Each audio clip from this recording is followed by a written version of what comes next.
2014 թվականից ապրիլի 27-ը նշվում է Հոլանդիայում որպես թագավորի օր, քանի որ թագավոր Վիլյամ Ալեքսանդրի ծննդյան օրն է, բայց եթե ապրիլի 27-ը համընկնում է կիրակի օրվա հետ, դրա հետ կապված այս օրը տեղափոխվում է շաբաթ օր։ Դպրոցներում և մանկապարտեզներում ևս կազմակերպվում են տարբեր միջոցառումներ թագավորի օրվան նվիրված, և այս միջոցառումների մի մաս է կազմում նաև թագավորական խաղերը։ Այս օրերին նաև բնակիչները արդեն հատուկ նախատեսված տեղերում կարող են հանել իրենց օգտագործած ապրանքները,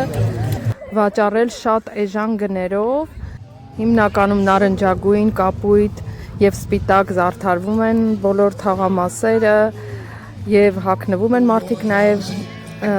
այս գույներով։ Մի խոսքով ողջ Նիդերլանդներում տոնախմբություն է և շատ հետաքրքիր է անցնում այս օրը։ Nou net wat ik niet wil. En nog één keer met z'n allen. Zijn jullie er klaar voor?